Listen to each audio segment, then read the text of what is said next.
오늘 뉴스 돋보기에서는 국회 출입하고 있는 김지영 기자와 정치권 소식 자세히 짚어보겠습니다. 어서 오십시오. 김 기자, 일단 오늘 이재명 민주당 대표의 교섭단체 대표 연설이 있고 내일은 국민의힘 권성동 원내대표 연설이 있어요. 일단 먼저 민주당 이재명 대표 같은 경우에 좀 어떤 메시지 낼 걸로 예상이 됩니까? 네, 먼저 이 대표의 교섭단체 연설은 사실상 차기 대선을 겨냥한 메시지라고 볼 수 있습니다. 탄핵 국면에서 야당 대표인 이 대표는 집권 여당인 국민의힘을 향해 오히려 계속해서 정책 제안을 해왔습니다.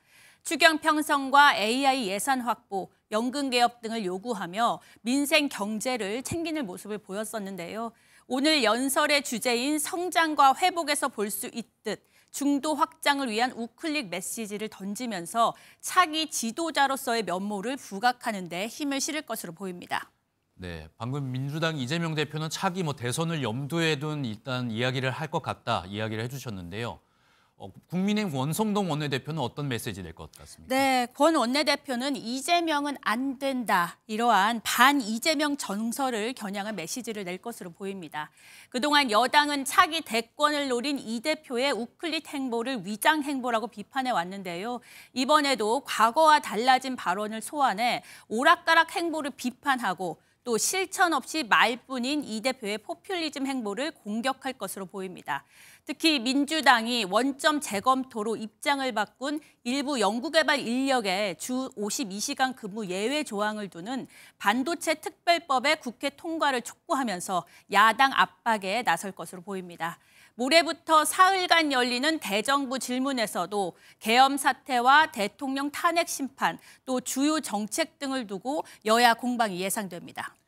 네, 그리고 저희가 앞서 리포트에서도 살펴봤지만은 여권의 잠룡들의 움직임이 조금 본격화되는 것 같아요.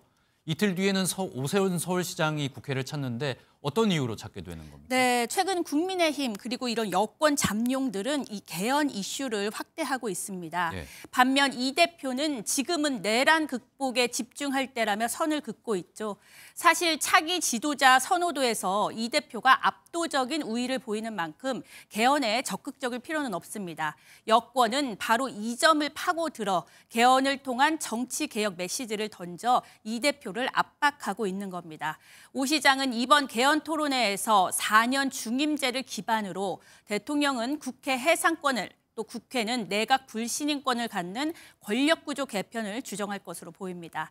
특히 이번 토론회가 오 시장에는 당내 지지세를 확인하고 입지를 다지는 기회가 될 전망입니다.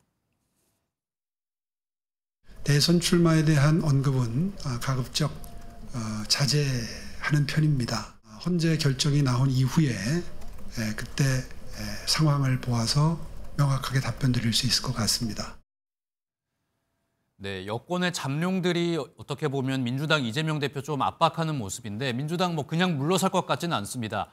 명태균 특별법 추진하고 있다면서요? 어떤 내용입니까? 민주당은 이달 중에 명태균 특별법을 발의할 것으로 보입니다. 앞서 추진했던 김건희 여사 특검법에서 이 정치 브로커인 명태균 씨와 관련된 의혹만 떼서 특검법을 발의하는 건데요. 윤석열 대통령을 비롯한 계엄 사태 연루자들이 재판에 넘겨지면서 내란 특검법과 김 여사 특검법 무용론이 제기된 데 따른 것으로 보입니다. 명태균 여론조사 연루 의혹이 불거진 여권 잠룡, 오세훈 서울시장과 홍준표 대구시장을 겨냥하면서 동시에 지지층 결집을 유도하는 것이란 분석입니다. 흠집 낼 수 있는 거는 뭐든지 특검 국정조사를 하는 그런 집단이기 때문에 그런 논의 자체가 놀랍지는 않습니다만은 추진하려면 추진해보라 그러시죠. 네, 다만 특검법이 국회를 통과하더라도 거부권 행사로 또 막힐 수 있습니다. 네, 오늘 말씀 여기까지 듣겠습니다. 지금까지 국회팀 김지영 기자였습니다.